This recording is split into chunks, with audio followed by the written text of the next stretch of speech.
Patrick Poivre d'Arvor, c'est le 20h de TF1 depuis pas loin de 20 ans.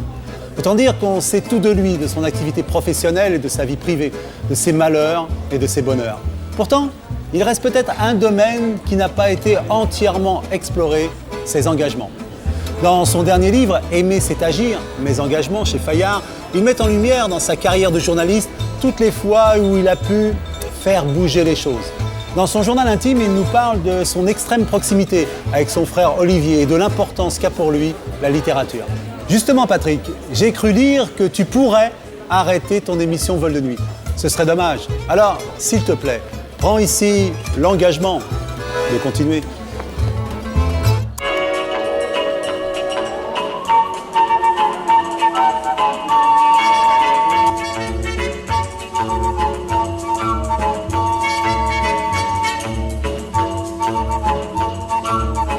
Je me suis souvent vu, depuis que je suis petit garçon d'ailleurs, en spectateur de moi-même. C'est vrai que j'ai souvent cette idée d'être sur un balcon et de voir les gens passer, et dans les gens, il y a moi. Et alors là, depuis, ça s'est évidemment beaucoup accentué par le fait que derrière moi, il y a toujours une cohorte de pseudos, de marionnettes, je ne me reconnais que très rarement dans tel ou tel papier qui m'est consacré. Et je me dis, c'est bizarre, il parle de quelqu'un d'autre.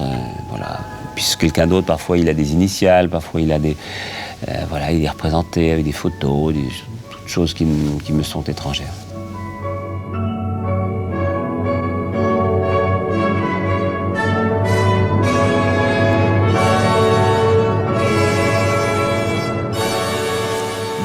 C'est vrai que j'étais très rêveur, très contemplatif. Les gens, les amis de mes parents, par exemple, se demandaient ce qu'on allait faire de ce petit garçon qui disait rien, qui regardait, alors que ma sœur était très vive, elle dansait sur les tables, elle était rigolote.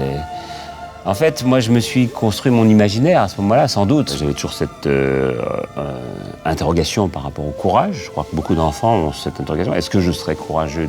Et donc, je m'obligeais finalement à faire beaucoup de défis, d'épreuves, tout ça, pour pouvoir réussir à les vaincre, et donc à vaincre ma timidité et mes complexes. Mais j'aimais lire les guerres napoléoniennes, Napoléon Bonaparte au lycée militaire de Brienne. Voilà, j'imaginais des destins comme ça. Mais en même temps, c'est tout à fait ridicule de dire que je voulais être. Non, mais j'imaginais.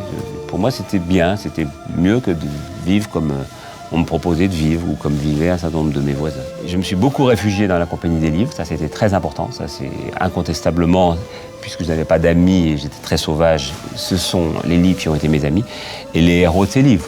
Là, évidemment, ça a été très important. Et peut-être que d'une certaine façon, à ce moment-là, j'ai rêvé ma vie. Et après, tout le reste me paraît étrange, quoi. J'aime bien cette distance, d'ailleurs. Pour l'instant, je vis encore assez bien dans cette schizophrénie-là.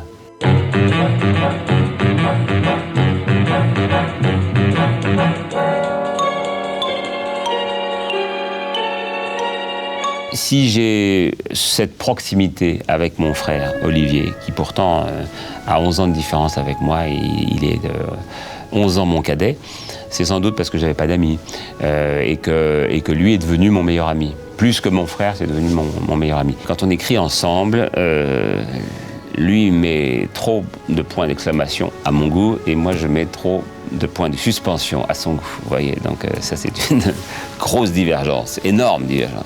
Pour le reste, non, je crois qu'on a le même désir de foncer, la même audace. Rien ne nous fait peur. On se parle la nuit, on ne dort pas plus l'un que l'autre. On est vraiment branchés.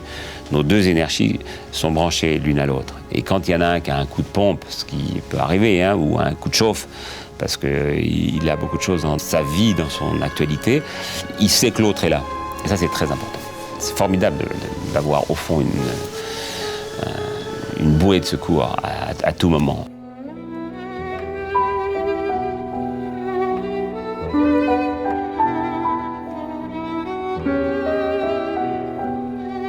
Alors, aimer c'est agir, c'est une phrase de Victor Hugo.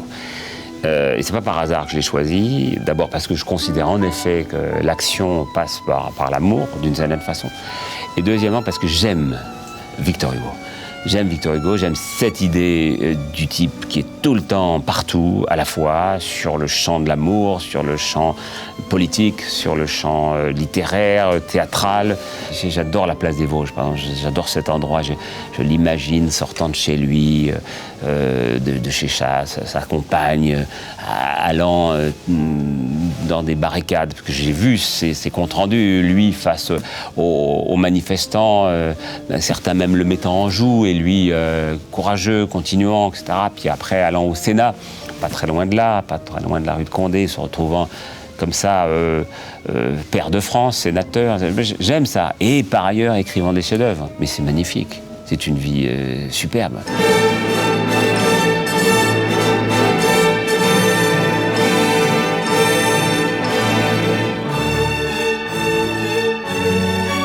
J'adore ce que me donne mon métier, c'est-à-dire la liberté, l'indépendance. C'est pour ça que j'ai ce rapport un petit peu difficile avec la politique. Et puis, j'aime pas l'idée de penser comme le camp. Ça, c'est une chose qui m'est insupportable.